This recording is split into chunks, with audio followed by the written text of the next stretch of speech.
There are some curses crueler than death, not curses that kill the body, but curses that leave the soul trapped in loneliness while the world turns away. In the final days of ancient Troy, there lived a woman gifted with the power to see the future. She saw kingdoms burn before the first spark. She heard the screams of war long before soldiers reached the gates. She watched doom approach her city year after year like a storm crossing black water. Her name was Cassandra. Blessed by Apollo with prophecy beyond mortal understanding, she could see truth with terrifying clarity. But when she refused the love of a god, that blessing became a punishment. For though Cassandra would always speak the truth, nobody would ever believe her. And so while Troy celebrated, she trembled. While others dreamed of victory, she saw only ash. And as the gods watched silently from above, Cassandra stood alone against the end of the world. The night Cassandra first saw Troy burn, the sky above the city was clear. No smoke stained the stars. No screams echoed through the marble streets. Music drifted from open courtyards, and warm lantern light shimmered against polished stone. Along the palace balconies, silk banners stirred gently in the sea wind like sleeping birds. Troy was peaceful, beautiful, alive, and Cassandra stood alone beneath the temple columns. At first, the visions came softly, fleeting things. A fisherman drowning before his boat ever left shore. A servant collapsing from fever days before she became sick. A child falling from the palace wall moments before it happened. Again and again, Cassandra spoke the truth. Again and again, the truth arrived. The people of Troy began whispering her name in frightened reverence. Some called her blessed, others cursed, but all of them listened, at least in the beginning. And high above the city, Apollo watched. The god came to her during the festival of sunlight. The entire city had gathered before his temple in white and gold robes while musicians played beneath the summer sky. Incense drifted through the crowded streets. Wine spilled freely, laughter echoed from every courtyard. Cassandra stood alone near the temple steps. The moment the sunlight changed, she felt him. The warmth touching her skin became heavy suddenly, almost suffocating. The crowd noise dimmed, then Apollo appeared beside her, not in thunder, not in divine fire, but quietly, beautifully, as though he had always been standing there. His robes gleamed like sunlight on water. Golden curls framed a face too perfect to belong to anything human. Even the air around him seemed brighter, but his eyes were cold, ancient. Cassandra lowered her gaze immediately. "My lord."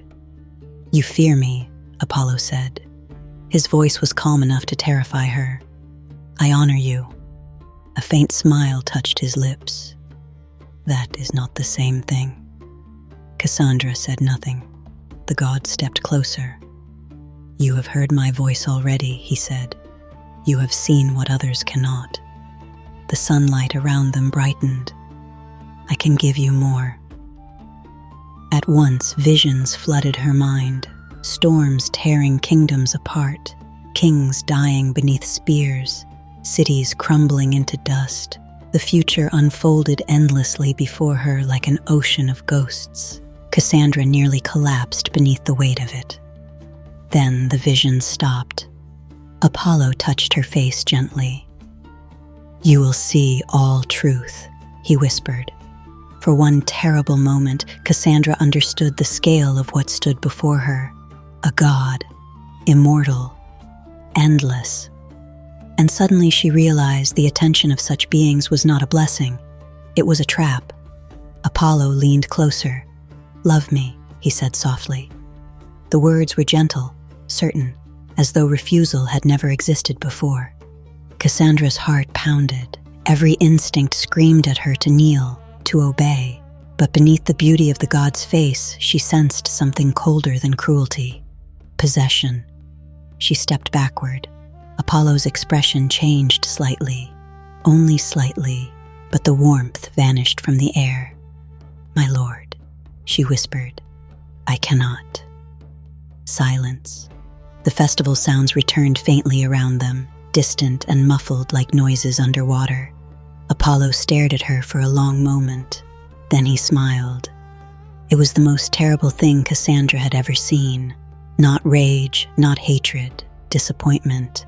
A god disappointed by something small and mortal. "You will still have your gift," Apollo said quietly. Relief flickered through her chest. Then the god touched her forehead. "But nobody will ever believe you." The world went cold.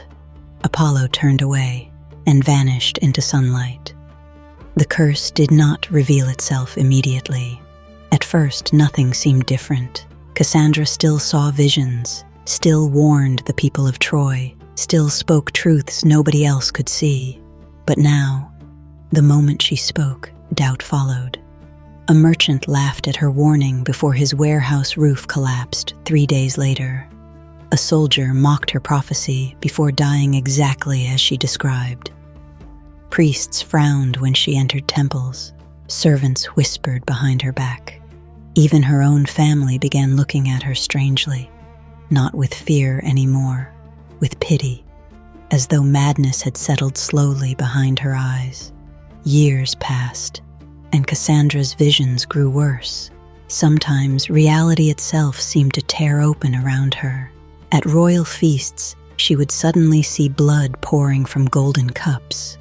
During celebrations, she glimpsed corpses standing silently among dancers. At night, she wandered the palace halls, unable to sleep, while distant screams echoed through futures only she could hear. And always, Troy burned. No matter what changed, no matter what path unfolded, the city always burned. Then the Greeks came.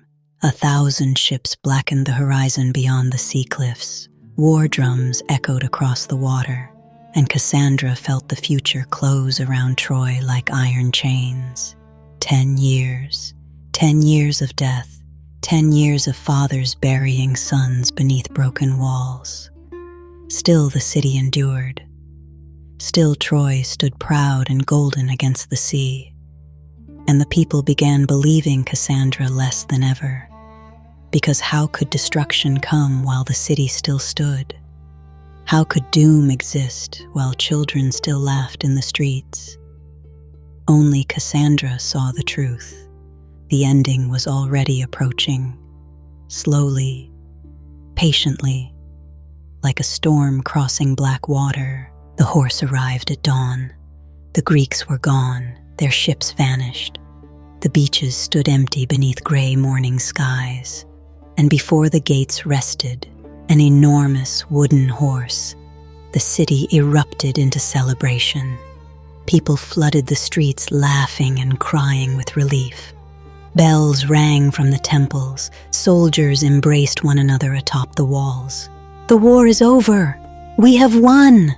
Cassandra froze the moment she saw the horse. Her vision struck so violently she nearly fell.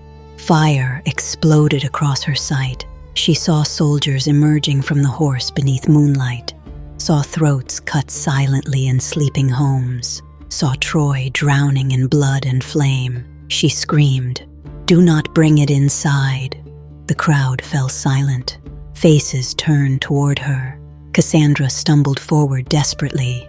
"There are men inside it. The city will burn. Please, please listen to me." Some stared. Others laughed nervously. A few looked away in discomfort. One priest shook his head sadly. "The princess has seen another vision." Cassandra grabbed his robes. "This is real!" But already she saw it in their eyes. The curse. Apollo's curse. Disbelief settling over them like fog. Her own brother gently pulled her back while soldiers dragged the horse toward the gates. Flower petals rained through the air. Music echoed across the city. and Cassandra watched Troy carry its own death inside the walls. That night, she sat alone in the temple of Apollo. The city celebrated beyond the marble columns while torchlight flickered against the god's towering statue. Cassandra stared upward through tears. "You knew," she whispered. Silence. Outside, laughter echoed faintly. Then, a sound, wood creaking, footsteps, the horse opening. Cassandra closed her eyes, and Troy began to die. The screams lasted until dawn. Fire consumed the city street by street while smoke swallowed the stars above Troy. Soldiers butchered families in their homes. Temples collapsed beneath flame. The sea glowed red beyond the burning harbor. Cassandra wandered through the ruins in silence. Ash drifted around her like falling snow. Bodies covered the marble roads. Everything she had ever loved was dying exactly as she had foreseen. And the worst part was that she no longer felt horror, only exhaustion. Near sunrise, she climbed the shattered palace steps overlooking the ruined city. The towers of Troy burned against the dark horizon. The world crackled with fire, and Cassandra sat alone among the ashes. At last, the voices had stopped. No more warnings, no more visions, because there was nobody left to save. The dawn slowly rose beyond the sea, cold, silent, indifferent, and somewhere far above the ruined world, the gods remained silent still, and so Troy burned. Not because the warnings were never spoken, but because nobody would listen. Cassandra saw the fire long before the first spark ever touched the city walls. She watched the future unfold again and again, powerless to stop it. A gift from a god, a curse from the same hand. And in the end, the cruelest fate was never seeing death coming. It was watching the people you loved walk willingly toward it. The fires of Troy faded into ash. The voices finally fell silent. And somewhere above the ruined world, the gods remained cold and distant. This has been The Curse of Cassandra. If you enjoyed this journey into the darker side of Greek mythology, subscribe to Mythic Side Stories for more cinematic retellings of the legends history feared and the gods forgot. Until next time, keep the fires burning.